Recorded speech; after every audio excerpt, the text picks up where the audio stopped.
안녕하세요. 아픈 가족사를 가진 40대 남자입니다.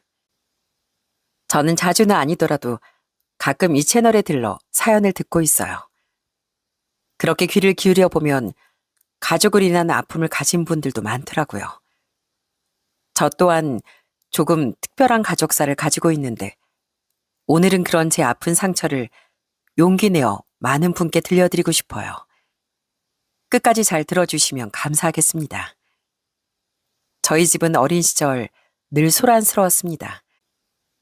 할아버지가 일찍 돌아가신 뒤 장남이었던 아버진 할머니를 모시고 살았는데요. 바로 그 할머니와 저희 어머니의 사이가 굉장히 좋지 않았거든요. 저희 아버진 당시 대형 병원에서 일하던 정형외과 의사였습니다. 반면 어머니는 할머니 말에 의하면 콩가루 집안 딸이었다고 해요. 어머니 또한 외갓집과 연을 끊고 살았으니 사정은 잘 모르겠지만 부모님이 두 분 모두 범죄자였다고 하더라고요. 할머니는 그런 어머니가 정말 마음에 안 드셨다고 합니다. 그래서 어머니에게 시집살이를 시켰는데 어머니는 결코 호락호락한 분이 아니었어요. 어머니는 할머니에게 똑같이 반말을 하기도 하고 못돼 먹은 노인네라는 말도 서슴없이 내뱉곤 했죠. 그랬기에 할머니는 더더욱 어머니를 극도로 싫어하셨던 겁니다. 어머니, 집사람 좀 그만 못 살게 구세요. 어머니가 그러니까 집사람도 더 반발하는 거잖아요. 손주들은 그렇게 예뻐하시면서 왜 그 엄마인 애들만 그렇게 싫어하세요? 아버진 두 사람 사이를 중재하려고 노력하셨지만 대체적으로 집에 계신 시간이 많이 없었습니다. 아버진 그 당시 정말 환자와 병원밖에 모르는 분이셨거든요. 병원 근무 시간이 끝난 뒤에도 수술을 위해 병원에 남아 끝없이 공부하시고 환자들을 들여다보던 참된 의사였죠. 다만 그랬기에 오히려 자신의 가정은 잘 돌보지 못했던 겁니다. 게다가 성격 또한 무뚝뚝하고 냉정한 편이라 어머니에게 기댈 수 있는 존재도 되지 못하셨던 것 같아요. 네가 감히 우리 아들 두고 바람을 피워? 그래도 우리 손주들 애미라고 안 쫓아내고 살아줬더니 네가 감히? 아주 오늘 네 제삿날인 줄 알아. 아니라고 이 노인네야. 노망 났어? 그런 어머니는 제가 13살 때 바람을 피운 사실을 할머니에게 딱 걸렸습니다. 할머니는 어머니의 머리끄댕이를 잡고 난리도 아니었죠. 어머니는 억울했지만 평소 그렇게 감정 기복이 없어 보였던 아버지도 크게 분노해 어머니에게 소리를 지르셨어요. 나도 어머니한테 얘기 듣고 다 알아봤어. 당신 바람 피운 거 맞잖아. 애들 엄마가 돼서 부끄럽지도 않아? 차라리 나한테 이혼을 하자고 하던가. 어디서 그런 수준 낮은 짓을 할 수가 있어? 바람난 여자 자식이라고 손가락질 당하면서 그걸 애들 생각을 했어야지. 나가. 당장 이 집에서 나가. 이후 어머니는 끝까지 억울하다며 버티셨습니다. 저와 동생에게 울분을 토하면서요.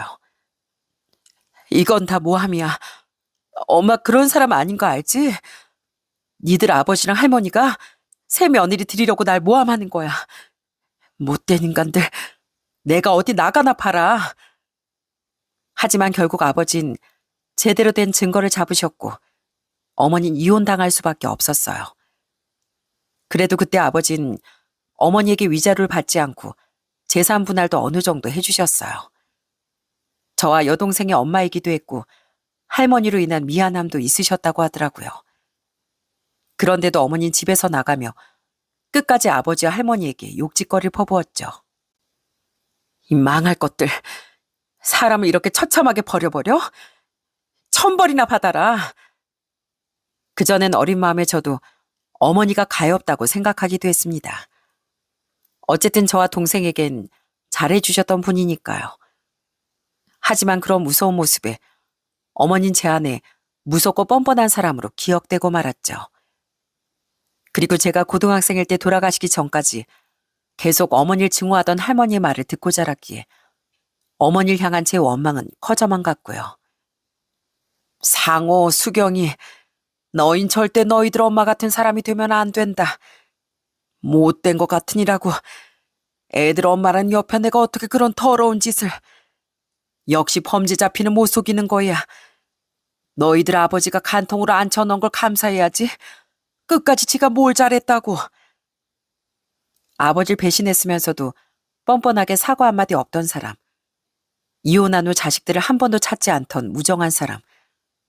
전 제 안에 그런 존재로 남은 어머니를 자연스레 미워하게 됐습니다. 그렇다고 아버지와 유대가 끈끈하게 자란 것도 아니었어요. 할머니가 살아계셨을 땐 그나마 괜찮았지만 할머니가 돌아가신 후 저와 동생은 많은 외로움을 겪으며 자랐죠.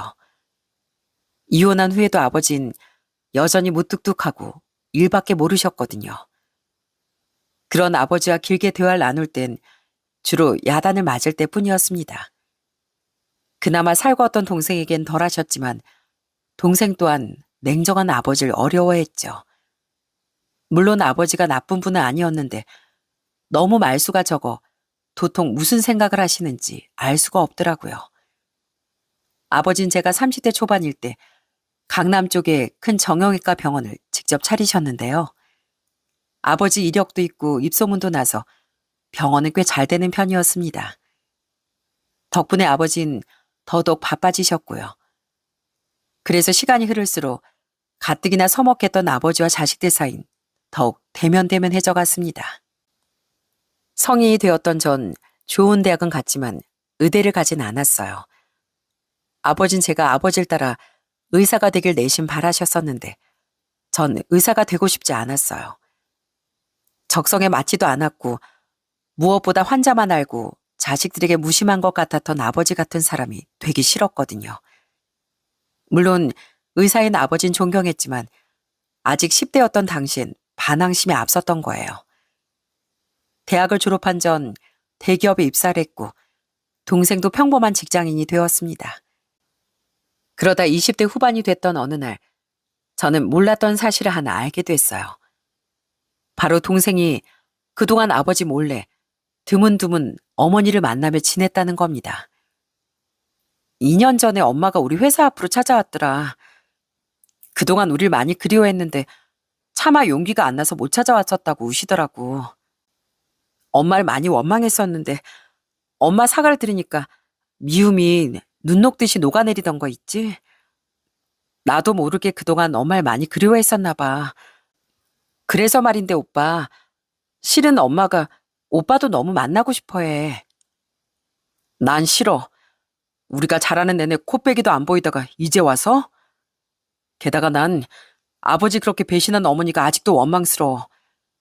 너까지 어머니 만나지 말라고는 안 하겠지만 나한테까지 강요하지 마. 아직 어머니에 대한 원망이 깊었던 전 동생의 제안을 딱 잘라 거절했습니다. 그런데 이후 동생이 제 번호를 알려준 건지 어머니는 제게 직접 전화를 걸었더군요. 어머니는 제게 눈물로 용서를 빌었어요. 상호야, 아직도 엄마가 그렇게 밉니? 엄마 살면서 한 번도 너랑 수경이 있고 산 적 없어. 제발 엄마 좀 만나줘. 어? 엄마, 이제라도 널 조금씩이나마 챙겨주면서 살고 싶어. 전 싫어요. 전 엄마란 사람 없다고 생각한 지 오래입니다. 그렇게 제가 거절한 뒤에도 어머니는 어쩌다 한 번씩 전화나 문자가 오더라고요. 저를 보고 싶다는 똑같은 내용이었죠. 전 그런 어머니의 연락을 전부 거절했습니다. 그랬더니 아버지가 병원을 차리신 지 1년쯤 뒤부터인가 더 이상 연락을 해오지 않더라고요. 거듭된 제 거절에 드디어 어머니도 포기를 했던 거죠. 하지만 그런 어머니 대신 동생이 중간중간 자꾸 어머니의 소식을 알려주며 절 설득하더라고요. 오빠 나중에 진짜 후회해. 그래도 우릴 낳아준 엄마잖아. 엄마 얼마 전에 재혼해서 살던 그 아저씨하고도 갈라섰대. 엄마 진짜 혼자야. 이 정도 시간이 지났으면 그만 용서할 때도 되지 않았어? 싫다고 몇 번을 말해. 난 아직 어머니가 밉다고. 겨우 잊고 살았는데 이제 와서 다시 어머니를 만나라고? 난 그냥 이대로 살 거야. 차라리 어머니를 덜 미워했다면 어머니를 쉽게 만났을 겁니다. 아버지로 인해 외로웠던 만큼 분명 어머니에 대한 그리움도 커졌으니까요. 하지만 단 한 번도 우리를 찾아오지 않았던 어머니에게 실망해 전 어머니를 완전한 미움의 대상으로 굳혀버렸던 겁니다. 그래서 어머니를 만나길 거부했던 거고요. 그런데 계속 시간이 흐르고 동생의 설득도 층층이 쌓이니 그런 제 미움도 약해지더라고요. 그리고 제가 37살일 때 동생은 그런 제 마음을 더욱 약해지게 만들었어요. 엄마 지금 암 투병 중이래. 나도 뒤늦게 알았어. 뭐? 암? 어, 다행히 이게 발견돼서 지금은 수술받고 통원으로 항암 치료 받으면서 지내고 있대. 다음 주가 마지막 항암이고 또 그 뒤엔 회복에 집중하려고 하신다더라. 오빠, 엄마 그렇게 편찮은 시기까지 한데 이젠 엄마 좀 용서해주면 안 돼? 아빠하고 그렇게 됐어도 어쨌든 우리를 낳아주신 분이잖아. 오빠 엄마랑 안 본 지 벌써 24년이야. 그 정도면 엄마도 죗값 치를 만큼 치렀다고 생각해. 엄마가 오빠를 정말 너무 보고 싶어 해. 어머니가 암에 걸렸다는 말에 심장이 쿵 하고 내려앉더군요. 동생은 흔들리는 제 마음을 눈치채고 저를 계속 설득했어요. 엄마, 아빠랑 헤어지고 평생을 반성하면서 살았대. 아빤 외롭게 하고 할머니는 엄마를 하도 들들 볶았으니까 너무 괴롭고 외로워서 다른 마음이 생겼었대. 어릴 때 바람 피운 엄마가 용서가 안 됐지만 이렇게 크고 나니까 난 100번 양보해서 엄마 마음도 이해가 가긴 가. 엄마가 오죽했으면 우리를 못 찾아왔을까 싶기도 하고. 오빠, 이러다 더 늦으면 정말 후회할지도 몰라. 한 번 만난 줄 수 있는 거잖아. 어? 결국 전 동생의 설득에 못 이겨 어머니를 한 식당에서 만나게 됐습니다. 중간중간 목소리만 들었지 그렇게 직접 만난 건 동생 말대로 24년 만이었죠. 저와 헤어질 때만 해도 젊었던 어머닌 어느새 60대 초반의 중년이 되어 있었어요.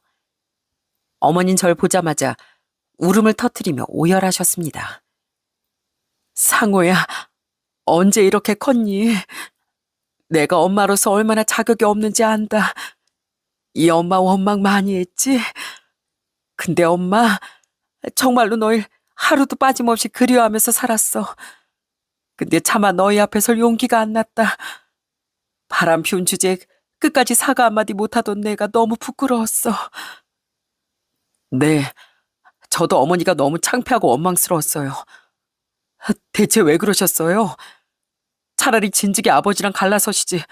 대체 왜 그러셨냐고요. 부끄러운 줄 모르고 끝까지 악당까지 퍼붓고 사라지셨잖아요. 그래놓고 자식들을 한 번 찾지도 않던 어머니를 제가 얼마나 미워했는지 아세요? 내가 억울해서 그랬다. 네 할머니 시집살이 그렇게 견디면서 살았는데 이제 와서 의사 남편 놓아주기가 아깝더라. 그때 나도 어렸지 않니? 나도 그때 낭만 남았었어. 그렇게 버티고 살았는데 나도 여자인지라 너무 외롭더라. 그래서 그럼 몹쓸 짓을 하게 됐는데 난 내가 바람을 피운 것도 네 아버지랑 할머니 때문이라고 생각해서 더 억울했었어. 그래서 그랬다. 아까 말했지만 뒤늦게 그런 내 자신이 너무 부끄러워서 너희들 앞에 나타날 수가 없었던 거야. 그래도 나중에 겨우 용기를 내서 수경이부터 찾아왔던 거다. 어머닌 자신이 제게 줄 수 있는 건 변명밖에 없다며 미안하다는 말만 반복하더라고요.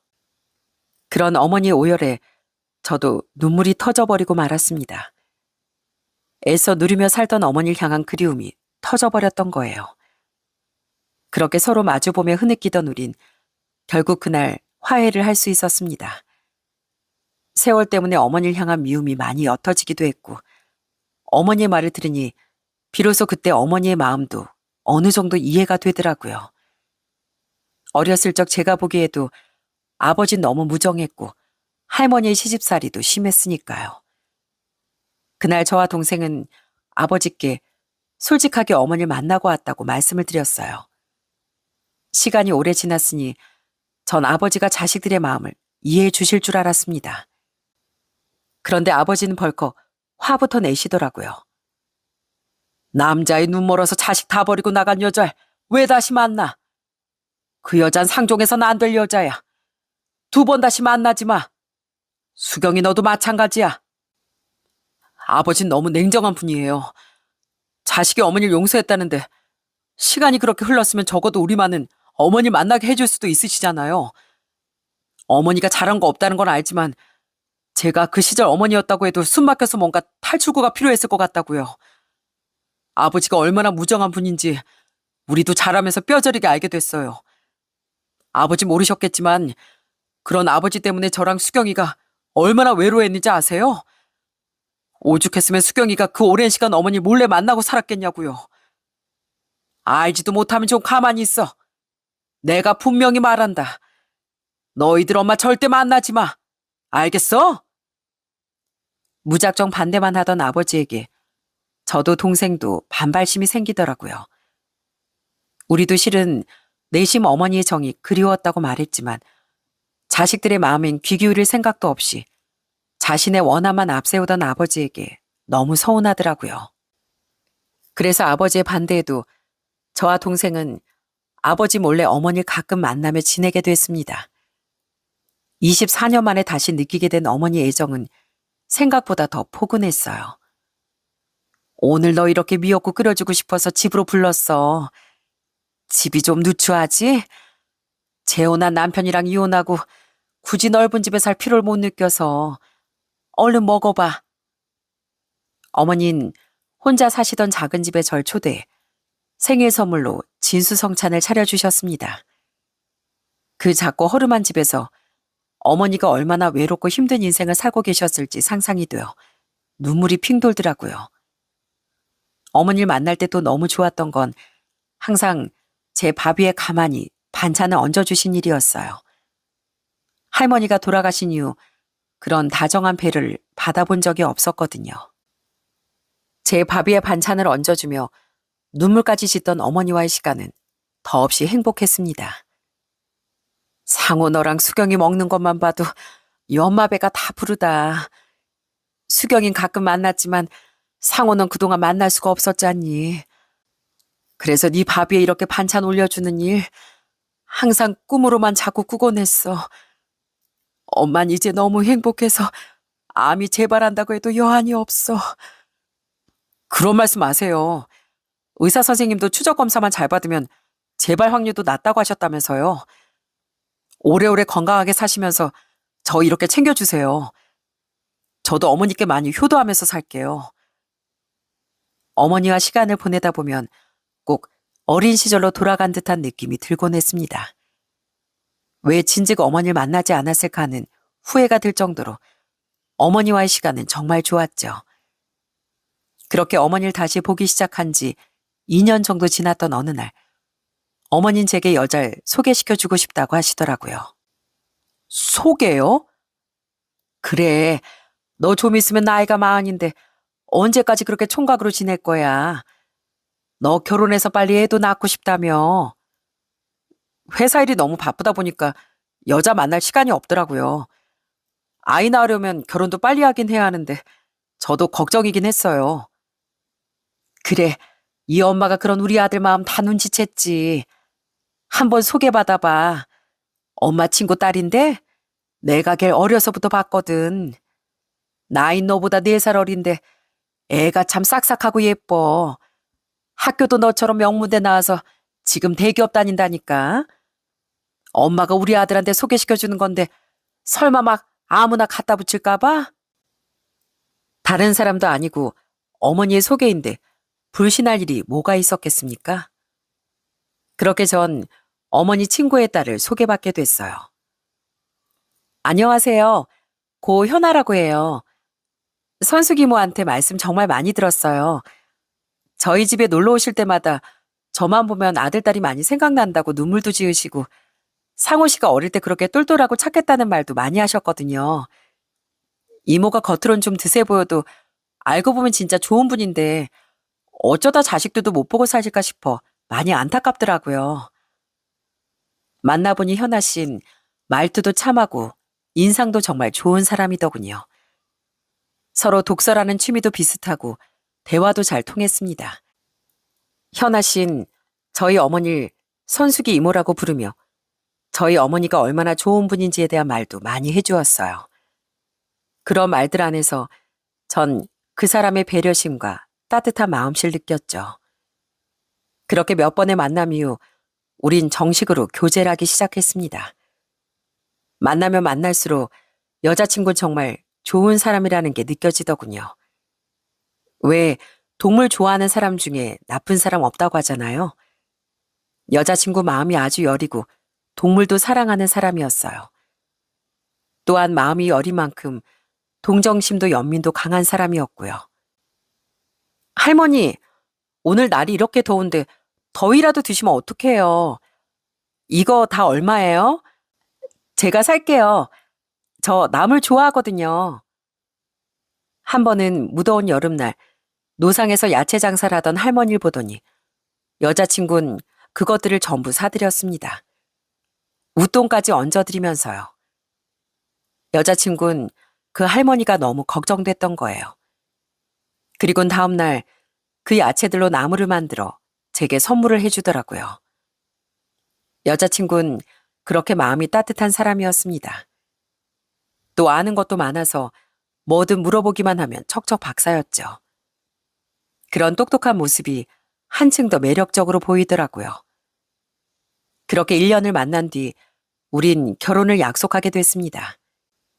우린 먼저 한식당을 예약해 여자친구의 어머니를 만났습니다. 여자친구는 아버지를 일찍 여의고 어머니와 둘이 자란 사람이었거든요. 그 자리엔 저희 어머니도 함께 하셨죠. 예비 장모님은 절 보자마자 제 두 손을 잡으며 반갑게 인사하셨어요. 네가 선숙의 아들이구나. 네 엄마가 그동안 널 얼마나 보고 싶어 했는지 몰라. 아들 얘기만 나오면 어찌나 울던지. 너랑 화해한 날엔 우리 집에 찾아와서 아주 대성통곡을 했어.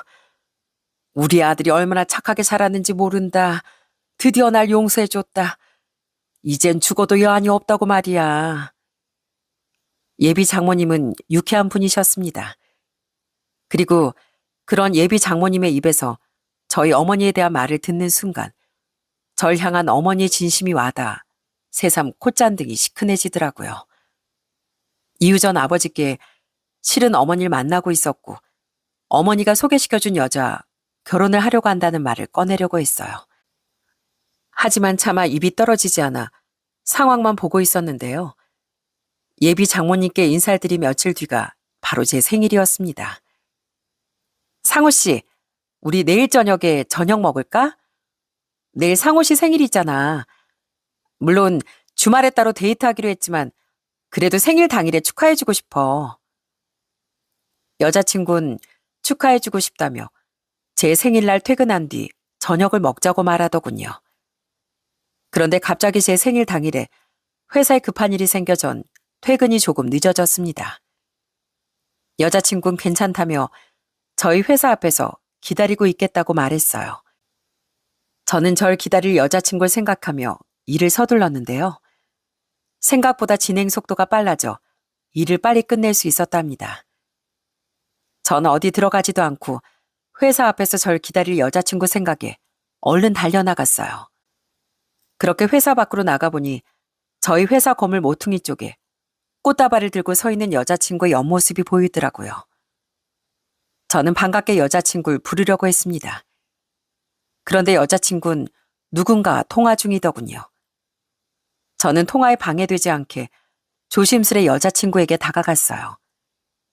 제게 살짝 뒷모습을 보이고 있던 여자친구는 아직 제가 나온 줄 모르고 있었는데 여자친구 가까이로 다가간 전 여자친구의 통화 내용을 듣고 큰 충격에 빠졌습니다. 이모. 나 이모 아들 회사 앞. 만나기로 했으면 빨리빨리 끝내고 나올 것이지. 사람 기다리게 만들고 있어. 내용을 들어보니 통화 상대는 저희 어머니인 것 같더라고요. 그런데 여자친구의 신경질적인 말투는 다정하고 조용조용했던 평소 모습과 너무도 달랐습니다. 여자친구는 자신을 기다리게 한 저에 대해 짜증을 내고 있더라고요. 하지만 더 충격적인 건 그 뒤부터였습니다. 아무튼 그러니까 이모 말은 빨리 임신만 하고 이혼하면 된다 그거지? 아니, 애까지 낳아야 되는 건가? 그래야 확실히 돈을 뜯어낼 수 있을 거 아니야. 아무튼 계속 말했지만 난 이모 아들 별로 마음에 안 들어. 내가 꽃뱀 경력이 몇 년인데 저깟 대기업 다닌 남자 같은 건 원래는 쳐다도 안 본단 말이야. 적어도 변호사나 사업가쯤은 돼야지. 아이, 그렇다고 외모가 특출나길래 키가 커. 내가 진짜 그런 별 볼 일 없는 놈 생일이라고 이렇게 꽃다발까지 들고 찾아와야 돼? 아우, 귀찮게 시리. 너무 경악스러운 내용에 저는 제 두 귀를 의심했습니다.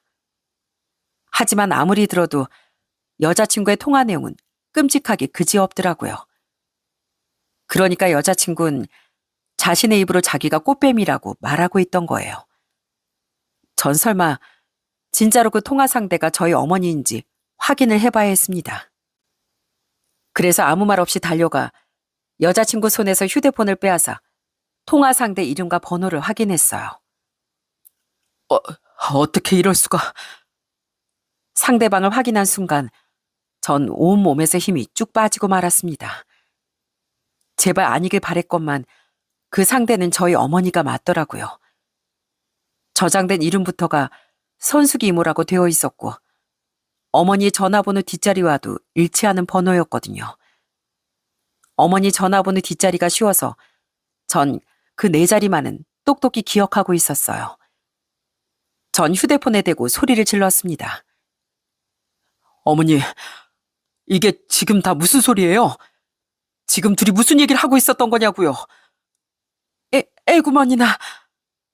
제 목소리를 듣자 어머님 바로 전화를 끊어버리더군요. 역시나 그 목소린 어머니의 목소리가 맞더라고요. 여자친구 그때를 틈타 얼른 제 손에서 자기 휴대폰을 빼앗아 갔습니다. 저는 눈에 불을 켜고 그런 여자친구를 추궁하기 시작했어요. 대체 뭐야? 너 우리 어머니랑 뭘 작당한 거야? 빨리 말 못해? 처음엔 여자친구는 당황을 금치 못했는데요. 그러다 이내 표정을 싹 바꿔버리더군요. 아, 진짜 다 조졌네. 다 텄어.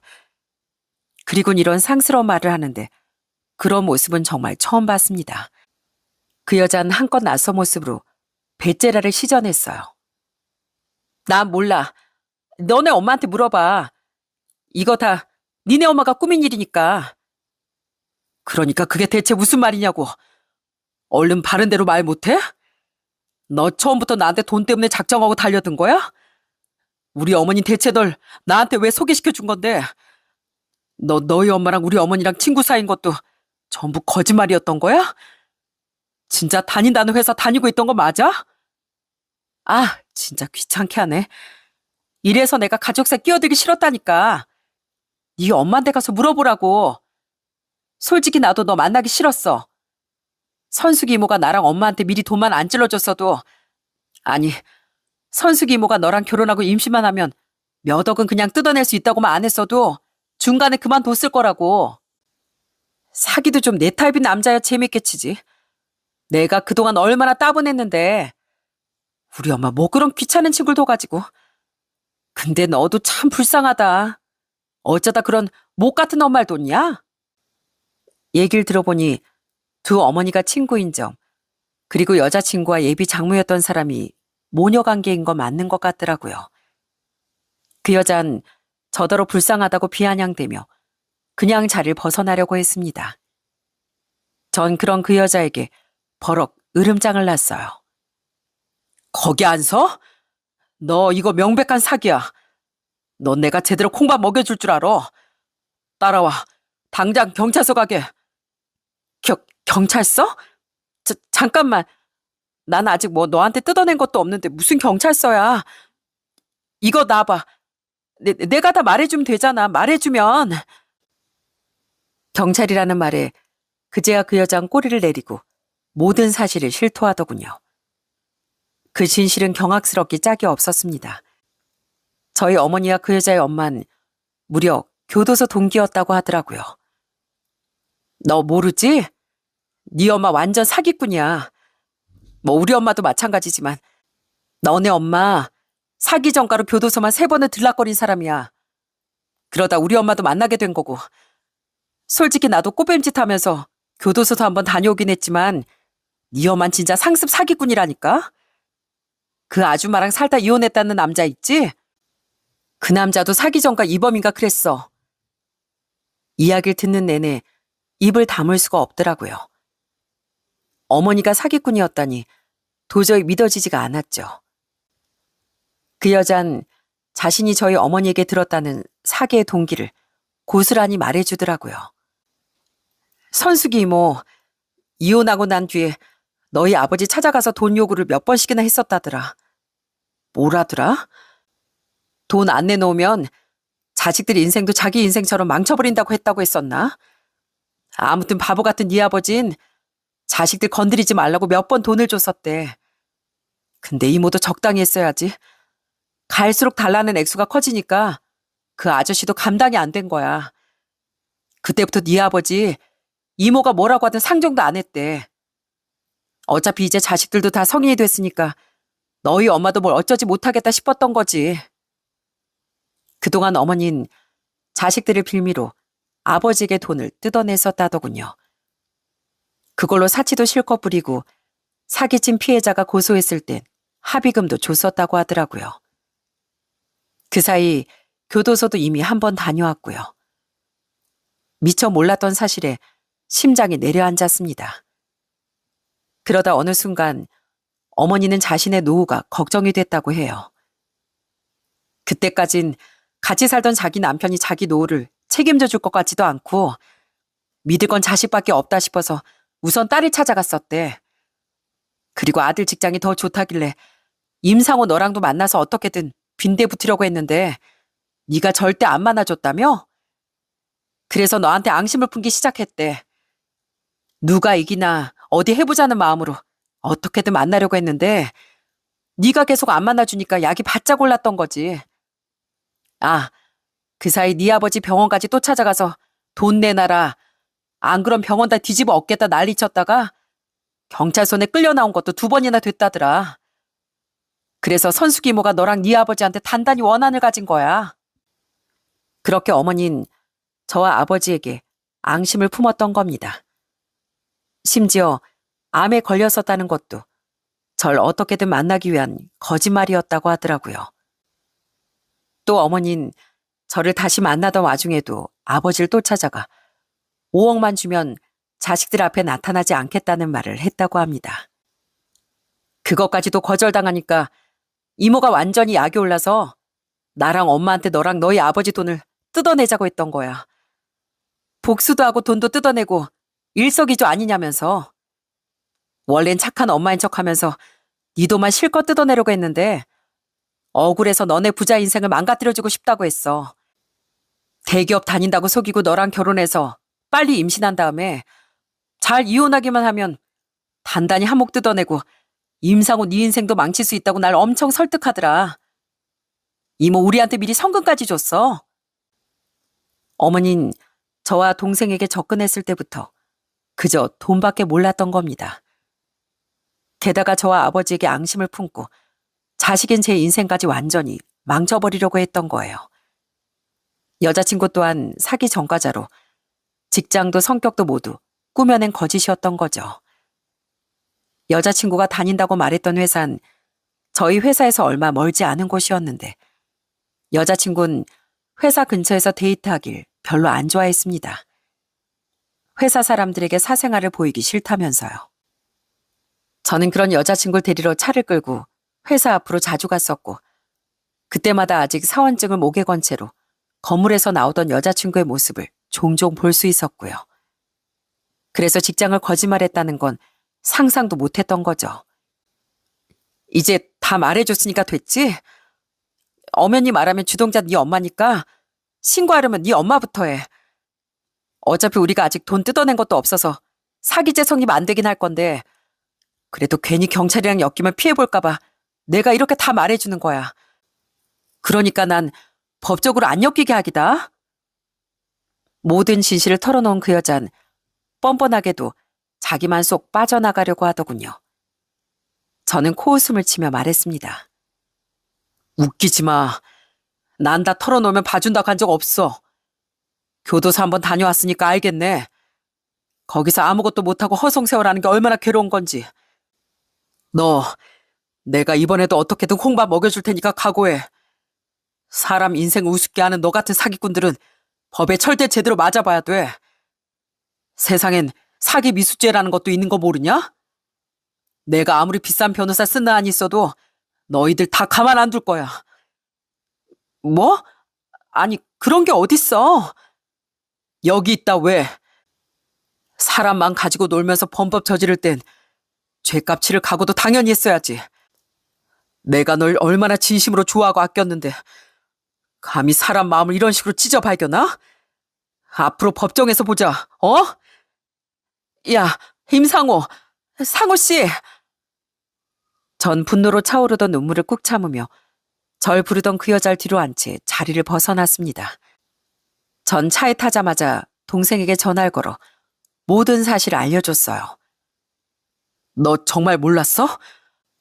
어머니가 그런 개차반 인간인지. 엄마가? 난 몰랐어. 알았으면 미쳤다고 엄마를 만났겠어. 어떻게 엄마가 자식한테 이럴 수가 있어.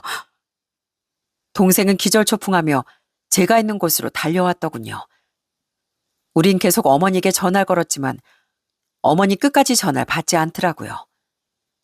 그래서 우린 아예 어머니의 집으로 쳐들어갔어요. 어머니는 우리에게 문을 열어주지 않았지만 우린 비밀번호를 알고 있었거든요. 언제든 편하게 드나들라며 우리에게 자기 집 비밀번호를 알려준 어머니 실수였어요. 상호야, 수경아. 집에 들이닥친 우리를 본 어머니는 어떻게든 상황을 모면해보려 불쌍한 표정을 짓더라고요. 하지만 제가 이미 모든 사실을 다 들었다고 소리치자 이내 표독스럽게 우리를 노려보는 겁니다. 그래, 내가 너랑 네 아버지 좀 뜯어먹으려고 그랬다.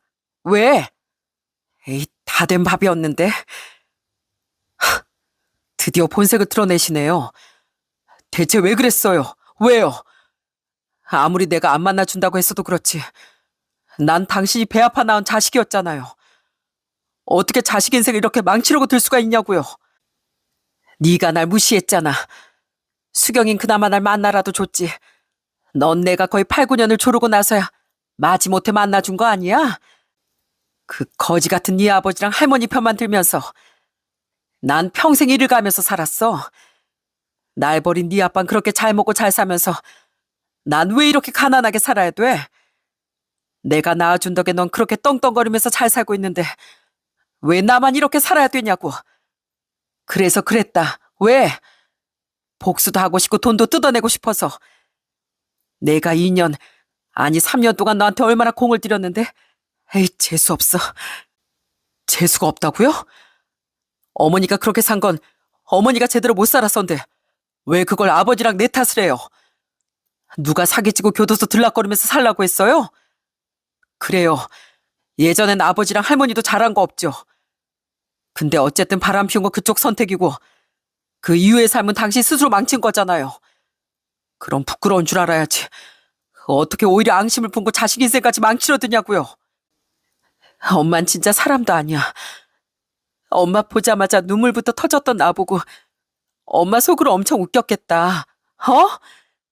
얘한테 뭐라도 뜯어먹을 수 있겠구나 하고. 어떻게 엄마에 대한 자식의 그림을 그렇게 이용해 먹을 수가 있어?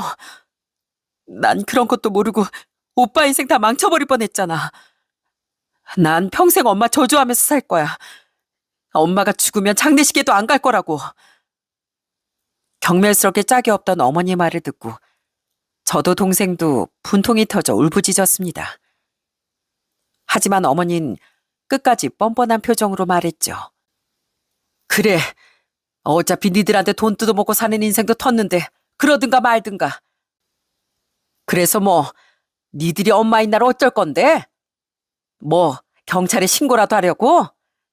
내가 그래도 엄마인데? 내가 상훈이 성적을 좀 알았는데 넌 절대 그런 애 못 돼. 매정한 척해도 마음이 엄청 여리거든. 아니요? 사람 잘못 보셨네요. 전 어머니도 그 여자들도 다 고소해서 법적 처벌 받게 할 겁니다. 사기죄로 처벌 못하면 사기 미수죄로요. 나뿐 아니라 수경이 마음까지 다치게 한 죄, 사람으로서 해서는 안 될 죄를 저지른 죄, 전 절대 용서 못합니다. 뭐? 진짜 날 고소한다고? 얘 상호야. 내가 그래도 네 엄마야, 엄마. 내가 좀 지나쳤던 거 맞아. 근데 내가 진짜로 네 인생까지 망치려고 했겠니? 엄만 그냥 대충 돈만 뜯어내고 그 여자한테 제 애 갖자마자 이혼하라고 했다면서요. 어디서 그런 말도 안 되는 변명이에요? 분명히 말하는데 선처는 없습니다. 제가 고소하겠다고 하자 그제 어머니는 다시 돌변한 표정으로 위기를 모면하려고 하더군요. 하지만 저와 동생은 차디찬 태도로 뿌리치고 그 집을 나와버렸죠. 집으로 돌아온 우린 아버지에게 모든 이야기를 솔직히 털어놨습니다. 아버진 큰 충격을 받고 털썩 소파에 주저앉으셨어요. 전 그런 아버지에게 눈물을 흘리며 물었습니다. 왜 저한테 어머니 정체 말 안 하셨어요? 저희 위해서 어머니한테 돈을 뜯기신 것도, 계속 어머니가 우리를 들먹이면서 돈을 요구한 것도요. 아버지는 어머니가 전과자인 것도 알고 계셨죠? 저랑 수경인 그 사람이 그런 줄도 모르고 정말로 자식들이 그리워서 우리를 찾아온 줄 알았다고요. 부모가 못난 사람인 걸 자식들에게 알려서 뭐 하겠니? 너희들한테 상처만 더 줄 것 같아서 차마 말을 못했다. 교도소 일도 마찬가지야. 나도 너희들 엄마가 수시로 사기치면서 교도소에 드나들었다는 걸 나중에 알게 됐다. 난 이미 엄마에 대한 원망으로 너덜너덜해진 너랑 수경이 가슴에 더는 피멍들게 하고 싶지 않았어. 근데 그 여자가 너한테까지 원한을 품었을 줄은. 미안하다. 이 아버지 생각이 짧았다. 아버진 그때 더는 우리에게 화를 내지 않으셨습니다. 아버진 제가 어머니 얘기를 꺼냈을 때 우리를 지키려고 화를 내셨던 거예요. 우리가 상처받을까봐 어머니의 정체에 대해 말은 못하고 그저 우리를 어머니에게서 멀리 떼어놓으려 하셨던 거죠. 실은 저랑 수경이요. 아버지랑 살면서 부모 정에 많이 굶주렸었어요. 그래서 더 아버지를 속이고 어머니 만나왔던 것 같아요. 아버지 워낙 냉정하시고 자식들에게 관심도 없으신 것 같아서 그래서 더 어머니가 주는 정에 약해진 것 같았다고요. 그런데 아버지가 우리 때문에 어머니한테 돈까지 주셨을 줄은 정말 몰랐어요. 속여서 죄송해요. 아니다. 애초에 너희들에게 솔직하지 못한 내 탓이야. 그리고 너무 서툴러서 너희에게 제대로 애정을 표현하지 못한 내 탓이다. 그러니까 너희가 사과할 일이 아니야. 내가 너희한테 미안하다. 그때 아버지의 눈물을 처음 봤습니다. 죄송하다는 저와 동생의 사과에 아버지는 오히려 자신이 사과를 해주시더라고요. 고개를 푹 숙이신 아버지의 정수리엔 흰머리가 가득했고 그 순간 눈물이 더 쏟아졌어요. 아버지가 언제 이렇게 늙으셨지. 아버지도 실은 많은 고통을 감당하며 사셨겠구나. 아버지도 서툴지만 자신만의 방법으로 자식들을 사랑하셨구나 하는 생각들이 밀려왔거든요. 동생과 전 그런 아버지를 부둥켜 안았고 우리 가족은 그렇게 아주 오랜만에 서로의 진심을 확인할 수 있었답니다. 이후 전 그 세 여자를 모두 고소했어요. 어머니까지 전부 다요. 아버지에게 돈을 그렇게 뜯어갔으면서 자식 인생까지 망치려는 어머니를 도저히 용서할 수 없었거든요. 아버지 또한 어머니를 절대 가만둘 수 없다며 일을 가셨고 큰 상처를 받은 동생을 생각해서라도 도저히 어머니의 죄를 눈감아주기 힘들더라고요. 하지만 제가 아직 금전적으로 피해본 것이 없어 역시나 그 세 사람을 사기죄로 처벌하긴 힘들었습니다. 그래도 그들은 사기 미수죄 혐의로 법정에 설 수밖에 없었어요. 그렇게 재판에 서기 전 어머니는 저희 집 앞까지 찾아 마지막 발악을 하더라고요. 이 나쁜 인간아, 날 버리는 걸로 내 인생을 망쳐버리더니 귀엽고 자식을 지켜서 날 콩밥을 먹이려고 해? 상호 수경이 너희도 똑같아. 이 배은망덕한 것들. 왜 니들만 잘 살아? 내 인생은 망쳐놓고 왜 니들만 잘 살려고 하냐고. 아! 그날은 정말 오랜만에 저희 가족 모두 외식을 하고 돌아오던 길이었습니다. 저는 폐악을 부리던 어머니로부터 아버지를 지키려고 했어요. 하지만 그런 저보다 먼저 아버진 번개같이 어머니의 뺨을 내려쳐 버리셨죠. 그리고 아버진 어머니로부터 우리를 지키셨습니다. 자식이 잘못되길 바라는 부모가 세상에 어딨어. 당신의 애들 앞에 엄마라고 나설 자격도 없어. 우리 애들 표현은 못해도 뒤에서 어디 잘못되기라도 할까 전전긍긍하면서 귀하게 키운 내 전부야. 그런 우리 애들 인생에 또 나타나기만 했단 봐. 내가 병원을 접는 한이 있더라도 내 모든 걸 다 동원해서 당신 인생 산산조각 나게 만들어버릴 테니까. 알았어? 혼자만 꽁꽁 숨겨서 간직했던 아버지의 진심에 순식간에 눈물이 차오르더군요. 그런 눈물을 애써 꾹 참으며 이번엔 저와 동생이 합심해서 어머니를 쫓아냈습니다. 결국 어머니는 우리 모두에게 심한 악담만 들은 뒤 쫓기듯이 도망칠 수밖에 없었어요. 이후 어머니는 친구 모녀에게 돈까지 주고 사기를 주도한 주동자로서 실형을 피할 수 없었답니다. 동종 전과가 여러 개였으니 가중 처벌이 됐던 거예요. 어머니 친구 모녀 또한 전과자였기에 똑같이 가중 처벌이 됐고요. 전 여자친구는 직장을 속이려 사원증을 위조한 게 사문서 위조에 해당되어 어머니보단 짧은 실형을 선고받았습니다. 그리고 그 어머니의 친구는 그나마 죄질이 약해 집행유예를 선고받았고요. 조직 범죄를 저지른 것도 세 사람의 처벌 수위를 높이는데 한몫했다고 하더라고요.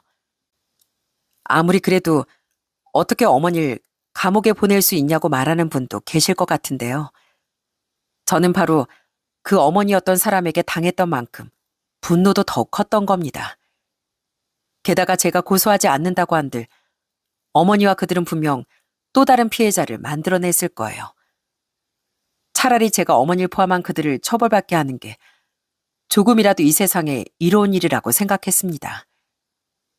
그렇게 어머니와 인연은 영영 끊어져 버렸습니다. 저와 동생에겐 너무 큰 아픔이었지만 그 일은 오히려 저희 집엔 전화위복이 되었어요. 그 일 이후 아버진 두고두고 저와 동생에게 미안해하셨답니다. 너희가 얼마나 외로웠으면 그 여자 세치에 넘어가서 그렇게 정을 줬겠냐. 내가 너희를 너무 못 챙길 것 같다. 미안하다. 항상 강하고 냉정하기만 한 줄 알았던 아버진 그 뒤 눈물을 그렇게 자주 보이시더군요. 그 이후 아버진 저와 동생에게 괜히 한 번씩 어색한 농담도 건네고 함께 외출을 제안하기도 하세요. 저기, 그 요즘 젊은 사람들은 어떤 걸 좋아하나? 아버지도 같이 가서 한번 먹어보자. 아버지가 오늘 비싼 걸로 사주마. 우리 병원 간호사들한테 물어보니까 요즘 사람들은 예쁜 카페 가는 것도 그렇게 좋아한다며? 아버지가 그런 데 가신다고요? 나도 자식들 덕에 그런 데도 가보고 하는 거지. 저기, 너희들 시간 나면 주말에 한번 바다도 보고 오자꾸나. 가족들끼리 놀러 간 지가 벌써 20년도 넘었지? 아버지가 말이다. 너희한테 관심이 없었던 게 아니야. 물론 젊은 시절엔 환자를 최우선으로 생각하면서 살긴 했어. 그런데 그렇게 너희랑 사이가 어색해지다 보니까 그 뒤엔 어떻게 다가가야 할 줄을 모르겠더라고. 내가 너무 어리석은 부모였지. 처음엔 너무 당황스러웠는데요. 새빨개진 채 어쩔 줄 모르는 아버지 얼굴을 보니 저와 동생의 마음도 많이 울컥하더군요. 아버지도 실은 자식들에게 다가서고 싶었다는 사실도 이제라도 노력해보고 싶어 하던 아버지의 마음도 우리의 가슴을 뭉클하게 만들었죠. 그렇게 시간이 조금 흐른 지금 저희 집에선 전과 다르게 화목함이 자리 잡았어요. 물론 서로 살아온 시간이 있으니 극적으로 하하호호하며 다정한 사이가 되지 못했어요. 그래도 분명한 건 가족들이 서로를 아끼고 위한다는 걸 우리 모두 알고 있다는 겁니다. 아직 교도소에 있을 어머니는 앞으로도 절대 이런 화목함을 누리지 못할 겁니다. 그리고 언젠간 서글프고 쓸쓸한 마지막을 맞게 되겠죠. 바로 그것이 어머니가 평생에 걸쳐 받을 진정한 업보이지 않을까 싶습니다. 어머니 악행은 저희 가족에게 깊은 상처를 남겼지만 동시에 가족의 마음을 확인할 수 있는 새로운 길을 열어주었네요. 사람에게 배신당하는 고통은 누구에게나 찾아올 수 있어요. 하지만 비 온 뒤에 땅이 굳는 법이라고 하죠. 제대로 방법을 찾는다면 고난은 결국 남은 무언가를 더욱 단단하게 만들어주는 법이더라고요. 혹시 지금 누군가로부터 상처를 겪고 있는 분이 계시다면 기억해 주시길 바랍니다. 그 상처가 언젠간 여러분을 더 강하게 만들고 진짜 곁에 남을 사람을 구분하게 해줄지도 모른다는 사실을 말이죠. 지금의 그 아픔이 언젠가 여러분의 삶을 더욱 견고하고 빛나게 만들어줄 수 있길 비슷한 아픔을 겪은 사람으로서 진심으로 바라겠습니다. 제게 언젠간 진짜로 좋은 사람이 나타나게 될진 잘 모르겠네요. 하지만 서두르면 탈이 나는 법이니 당분간 전 비로소 진심을 확인하게 된 아버지와 좋은 시간을 보내며 겨우 찾은 가족의 단란함을 누리려고 합니다. 제 동생과 함께요. 여러분의 삶에도 항상 가정의 화목함이 함께 하시길 바라며 이만 전 여기서 인사드리겠습니다. 감사합니다.